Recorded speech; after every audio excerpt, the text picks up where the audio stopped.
আসসালামু আলাইকুম প্রাণপ্রিয় বন্ধুরা, যাচ্ছি বোনের বাড়ি দাওয়াত খেতে। অনেক সুন্দর একটা সময়। আমার পরিবারকে সঙ্গে নিয়ে বের হয়ে পড়লাম রাস্তায়। বাইক চালাইতে চালাইতে রাস্তার ধারে অনেক কিছু নজরে পড়ল।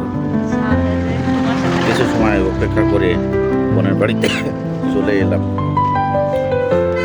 এবার ঢুকতে হবে বোনের বাড়িতে। ঢুকে পড়লাম তার বোনের বাড়ির গলিতে। ঢুকে দেখুন অনেক সুন্দর তাদের বাড়ির পরিবেশটা, অনেক ভালো লাগছে দেখে। এর ভিতর ঢুকতে ঢুকতে দেখুন ভিতরে রয়েছে সুন্দর একটা বাড়ির গেট, অনেক সুন্দর।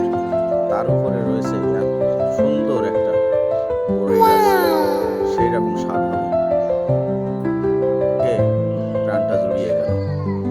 এখন বাইরের পরিবেশটা দেখে চলে যাবো ভিতরে। মামুনি কি করো ওখানে? ভালো থাকবেন সকলে। এবার চলে যাব আমি ছাদের উপরে।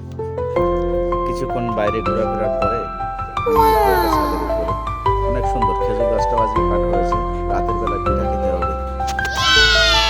এবার উঠলাম ছাদের উপরে। ছাদের উপরে উঠে দেখি যে কত সুন্দর সেই বড়ই গাছটা। বড়ই এমনভাবে ধরে পড়েছে, লোভ সামলাতেই পারলাম না। আগে ছুটে গেলাম কুল গাছের দিকে। কুল গাছের দিকে গিয়ে আগে দেখলাম, দেখার পরে সব কিছু দেখে সাইডে আম গাছে কত সুন্দর মুকুল হয়েছে। এরপরে কুল গাছ থেকে কুল পাড়া শুরু করলাম। কুল পাড়ার পরে সে যে কি মজা, একটা কামড় না দিতেই সে কি ও প্রাণটা জুড়িয়ে গেল।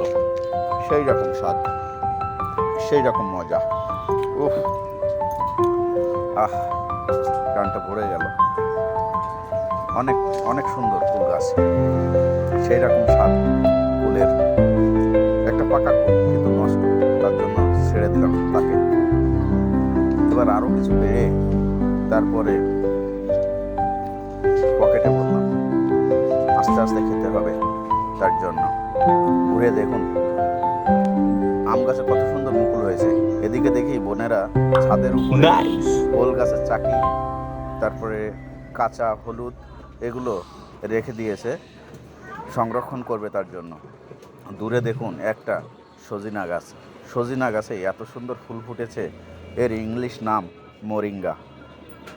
এটাকে বলা হয় সুপারফুড, খুব সুস্বাদু খেতে। বসে পড়লাম খাওয়া দাওয়ার জন্য। ছেলে মোবাইল দেখছে আর ভাত খাবে, তার জন্য মোবাইলটা বন্ধ করে দিলাম। এই তো চলে আসছে ভাত। এবার চলে আসলো মেটে আলু, আমার খুব একটা প্রিয় খাবার। সঙ্গে ছিল মাছ। নিয়ে খাওয়া শুরু করলাম সবাই মিলে একসঙ্গে বসে, পরিবারের সবাইকে নিয়ে বসে খাওয়ার মজাটাই আলাদা। এবার চলে আসলো আলুর দো পেঁয়াজা, আমাদের খুব প্রিয়। এটা আছে ডিম ভুনা। ডিম ভুনা সবাইকে দেওয়া হলো, অনেক মজাদার। কারোর দেখে আবার লোভ না লাগে একটু জানাবেন। এই আছে মুরগির গোশ, ওটা গরুর গোশ, ওটা আছে গরুর গোশ। এই সাইডে এসে মেটে আলু, আর এই তো সালাদ। এই দিতে থেকে গেছে, বাকি এটা দিয়ে দিতে হবে। এই পাশে রয়েছে মুরগির গোশ।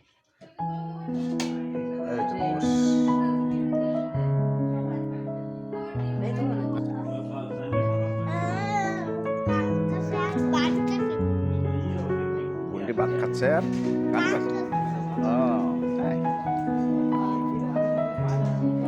পরিবারের সবাই মিলে একসঙ্গে খাওয়ার মজাটাই আলাদা। থেকে গেছিল ভিডিও করতে, তাই শেষে করে নিলাম। সবাই পাশে থাকবেন, সবাইকে অনেক অনেক অনেক ধন্যবাদ। আর আমার পরিবারের পাশে থাকবেন।